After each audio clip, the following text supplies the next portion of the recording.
Son las 6 de la mañana, 50 minutos. Es la hora de la mesa ancha, un momento que esperan nuestros televidentes porque aquí analizamos, debatimos, entendemos, opinamos alrededor de los temas del día y por supuesto durante todos estos meses vamos a estar hablando de temas electorales y políticos porque se está definiendo el futuro de nuestro país en las elecciones. Ya fueron las elecciones al Congreso, vamos a analizar qué congresistas finalmente llegaron, pero se viene también la elección presidencial, esa primera vuelta, y hay muchas movidas en el camino. Les quiero presentar a mi invitado de hoy, analista invitado. Ustedes ya saben que la mesa ancha ya se terminó, ya no hay más candidatos al Congreso, así que hoy tenemos a Andrés Hernández, el director de Transparencia por Colombia. Andrés, gracias. Maricha, muchas gracias por la invitación, un gusto estar acá. Julio, un saludo. Don Julio, también, bienvenido. Gracias, Maritza.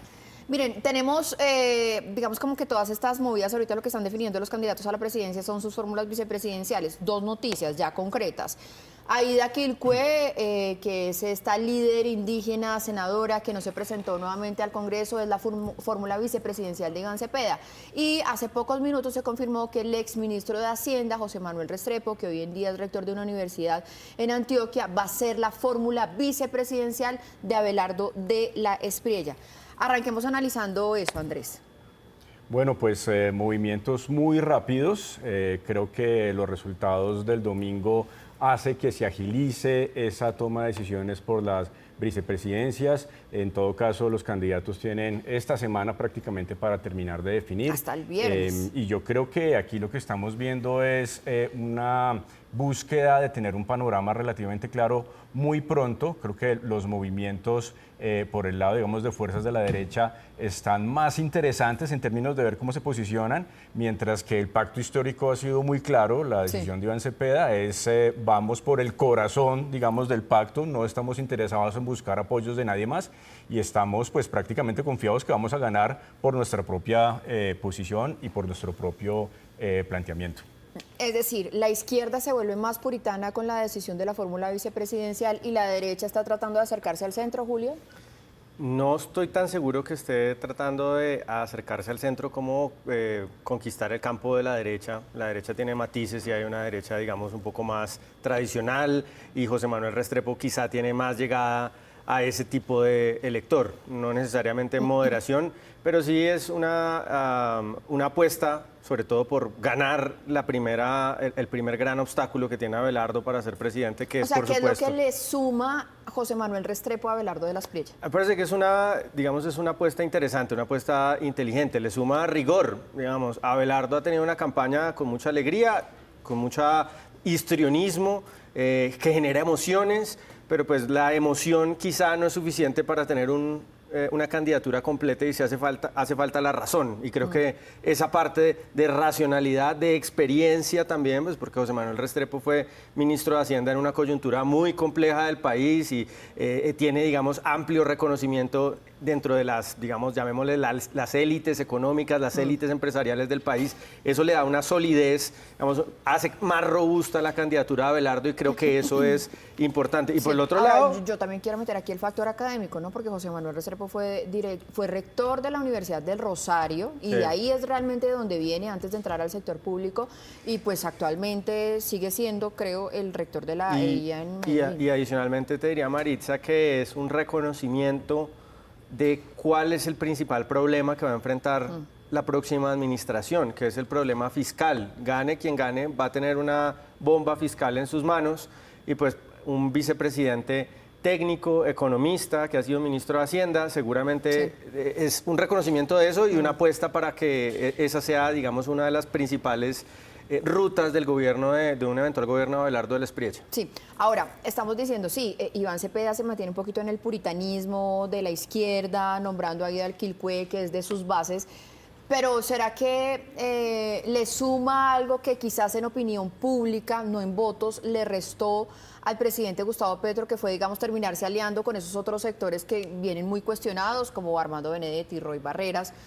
O sea, creo que también el mensaje es ese. O sea, yo me voy de verdad con lo que es el proyecto de izquierda y progresismo en este país, ¿o no, Andrés? Sí, lo que se escucha es que Iván Cepeda ha sido muy riguroso y muy cuidadoso en su campaña, incluso en los temas de financiación, en temas de alianzas. A esta altura, hace 4 años, ya sabíamos que Benedetti estaba de lleno con Petro, que Roy Barreras estaba lleno con Petro.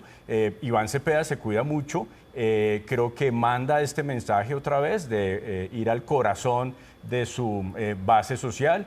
Creo que en ese sentido es coherente.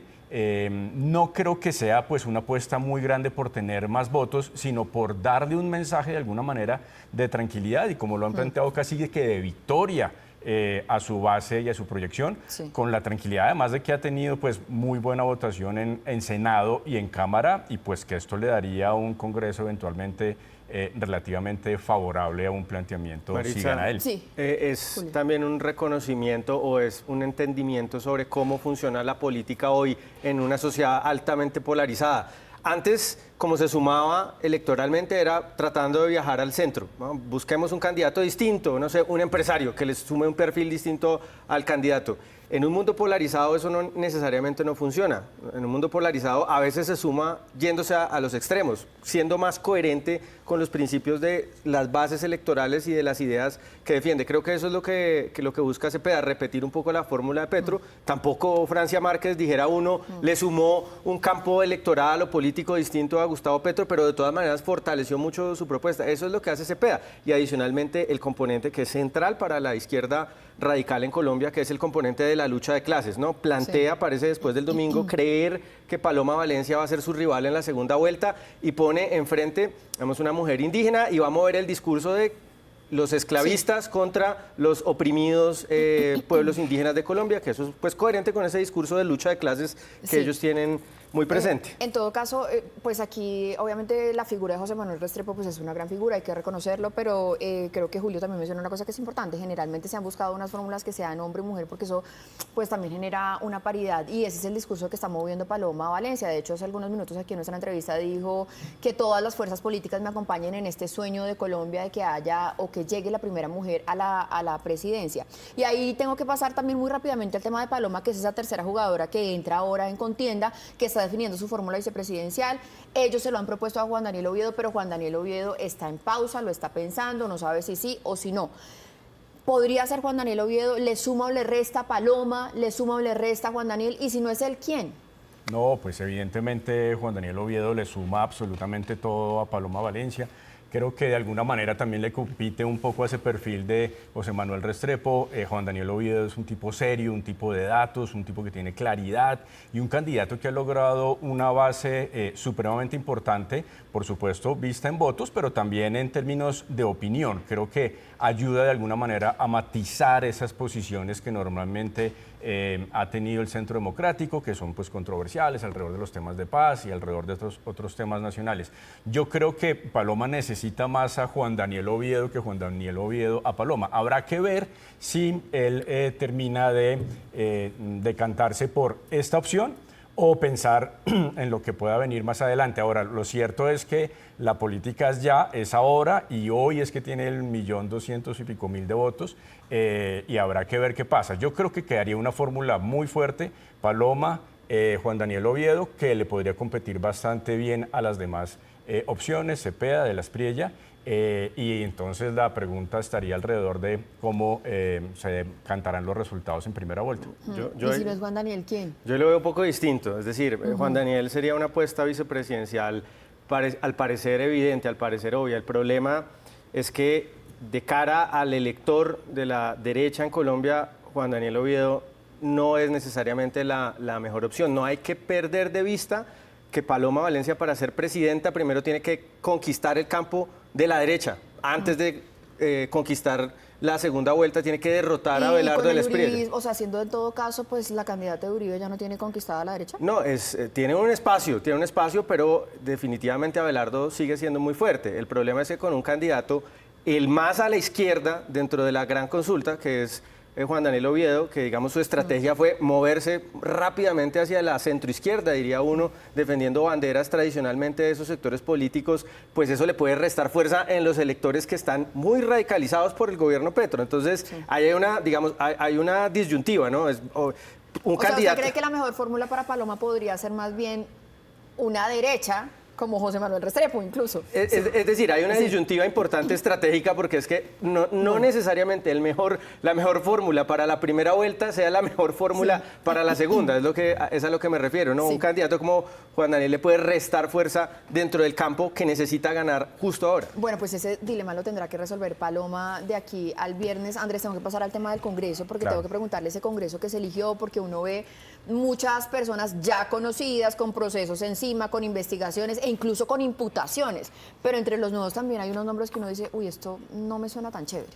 Pues mi lectura es que no hubo renovación del Congreso. La renovación del Congreso siempre es como una ilusión que hay en el país, pero no es algo fácil de lograr. Hemos visto figuras que pasan por ahí, que vienen de sectores independientes o de redes sociales, pero realmente hoy lo que uno ve es una composición de un Congreso que más bien lo que hace es reflejar las fuerzas políticas fuertes que están compitiendo por la presidencia de la República en detrimento de posibles figuras con esa opción más como de independencia. Yo creo que de las figuras que más hay varias que uno había identificado históricamente con esa posibilidad de tener un planteamiento como más formado, un poquito más alejado de las maquinarias.